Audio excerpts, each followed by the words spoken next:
This week's SMB risk signals: patch the control plane, delete the broker trail, and budget AI work. Remote admin, resale data, and metered AI workflows now need named owners before they outrun your business controls. This is the SMB Tech and Cybersecurity Leadership Newsletter. On August 2nd, 2026, N-able published Hotfix 1 for N-Central 2026.3 and warned that all N-Central instances not running 2026.3.1 should upgrade immediately because of a security issue tied to CVE 2026-18577. One day earlier, California's Delete Request and Opt-out Platform, or DROP, moved into its live deletion phase, which means registered data brokers must start deleting Californians' personal information when valid requests arrive. On August 4th, 2026, OpenAI's Enterprise and Edu release notes said long pastes above 10,000 characters now become attachments, and remaining weekly role-based spend limits will automatically move to monthly limits on August 15th. These are not isolated product updates. They all describe systems that sit just outside day-to-day frontline work, but still carry real authority. Remote management layers, third-party data pipelines, and shared pool AI workflows. If you are running a lean SMB team, the immediate leadership question is simple. Who owns those control surfaces before they fail under pressure? Section 1. Your MSP control plane can become the fastest route into every managed endpoint. N-Central matters because it is not just another internal server. It is a remote monitoring and management platform that can touch downstream customer and employee devices at scale. N-able's August 2nd note said all N-Central instances that are not already on 2026.3.1 should apply Hotfix 1 as soon as possible, and its investigation guidance specifically called out suspicious SVC host.exe, Cloudflare.x, PSExec activity, and inbound connections from listed IP addresses. Here is why you should be concerned. First, the blast radius is wider than one box. The NVD entry for CVE 2026-18577 describes an authentication bypass path that can lead to account takeover in N-Central up through 2026.3.1 with a CVSS 8.2 base score. Second, the vendor warning is operational, not theoretical. N-able said every instance not already on 2026.3.1 should upgrade immediately and supplied concrete triage indicators for administrators to investigate. Third, managed service trust can flip into managed compromise. If your team or MSP uses a privileged control plane to push tools, scripts, or remote sessions, that platform effectively sits in your business's administrative bloodstream. The strategic action is to treat every remote management server as a privileged identity and execution system.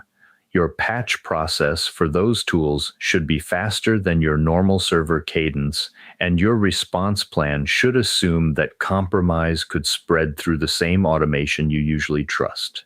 This week's leadership move has 3 parts. First, confirm whether your internal team or MSP runs N-Central anywhere in your environment, and whether the instance is already on 2026.3.1 with Hotfix 1. Second, ask for proof of the review, not just verbal reassurance.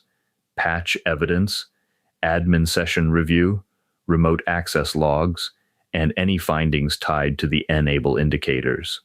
Third, freeze non-essential remote automation until the control plane owner confirms both patch state and downstream endpoint review. A brief sponsor note fits here.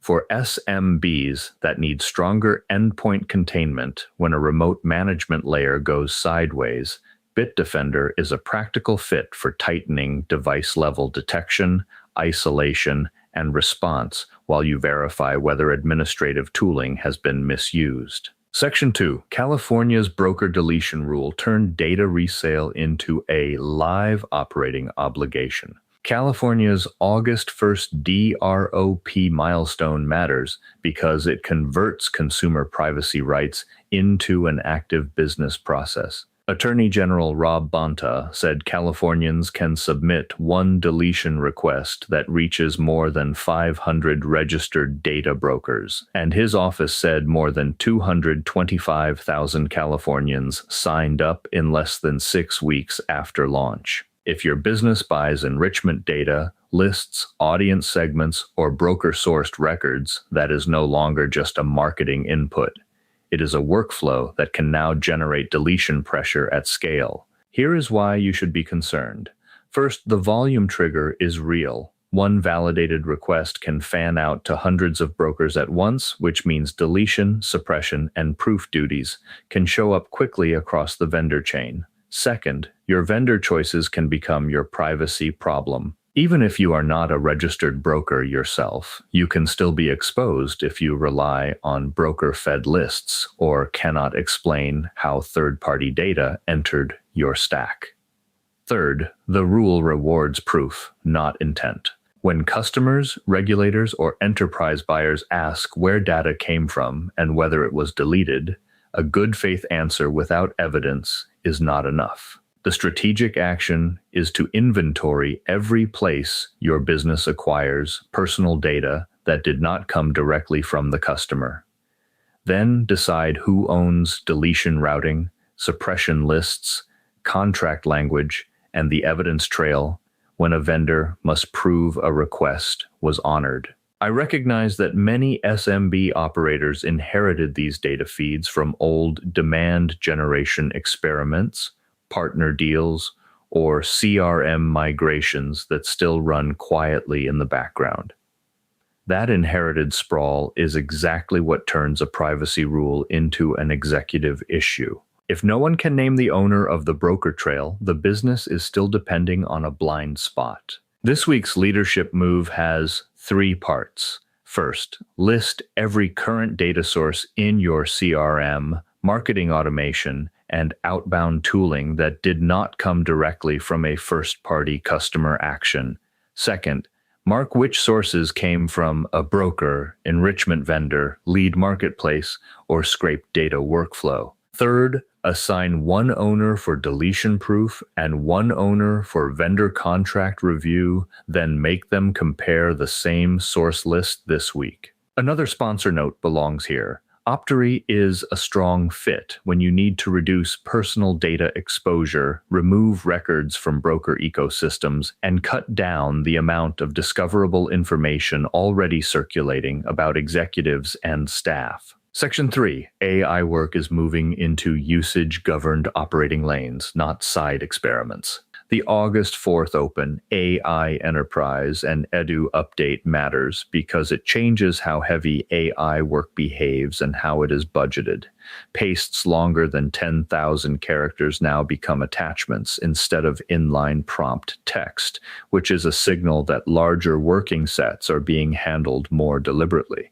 The same note said remaining weekly role-based spend limits in the admin console will automatically move to monthly limits on August 15th. Here is why you should be concerned. First, large working context is becoming normal. Once long inputs become structured attachments, teams are more likely to treat AI work as a place to move real operational material, not just quick prompts. Second, the cost model is settling into governed capacity. A weekly limit culture feels experimental. A monthly limit model feels like a budgeted shared resource that someone must own. Third, shared usage can drift without a responsible operator. If no one owns limits, allowed use cases, and data ingestion rules, the business can overspend, overshare, or normalize workflows it never explicitly approved. The strategic action is to stop managing AI usage like a loose perk. Treat it like any other shared business platform. Name the owner of limits, define what kinds of content can be pasted or attached,